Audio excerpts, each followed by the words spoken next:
Hi, this is Line 8492. This is the second of two true crime story videos I'm doing today.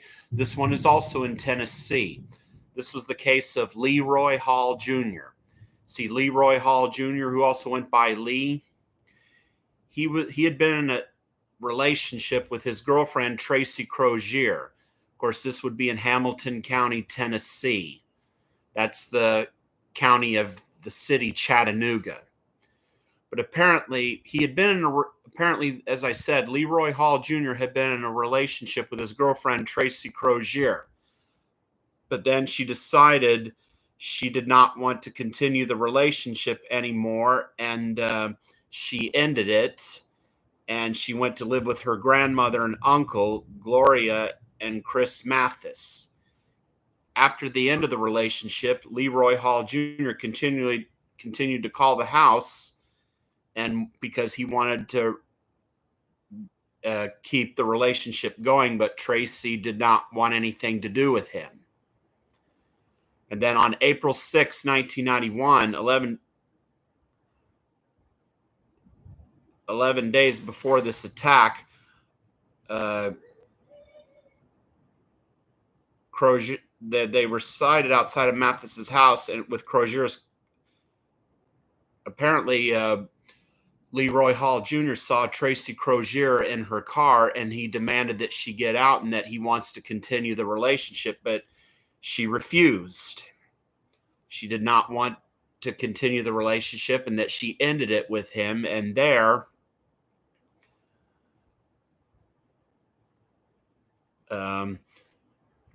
while in her car, Leroy Hall Jr. set the car on fire, and apparently her cousin fired at Leroy Hall Jr., who ran. But sadly, Tracie Crozier was horribly burned by this incident that Leroy Hall Jr. did.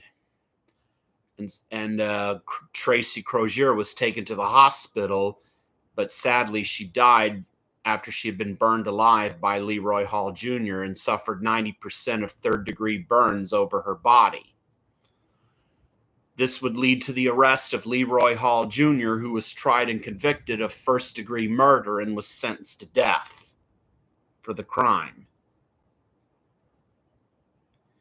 He would continue to appeal the sentence for many years, but it was finally in 1998 that Leroy Hall Jr.'s final petition for certiorari was denied by the SCOTUS, and the Tennessee Supreme Court rejected his request for post-conviction release on August 22nd, 2005, and his federal appeals were rejected.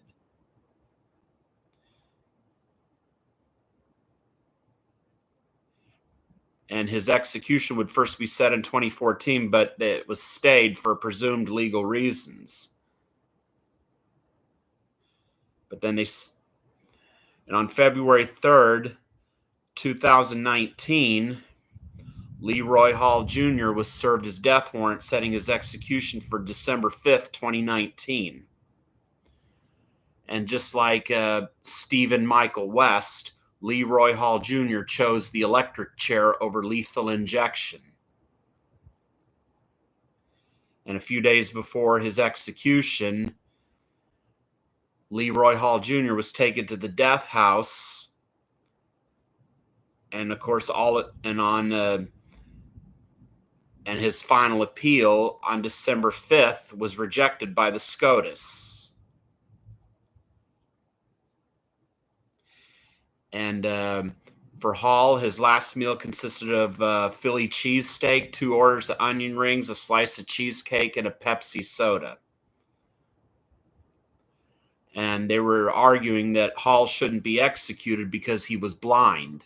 He was the second prisoner executed in the United States who was visually impaired, because back in 2006, California executed Clarence Ray Allen, who was the last one executed there. And on December 5th, 2019, Leroy Hall Jr.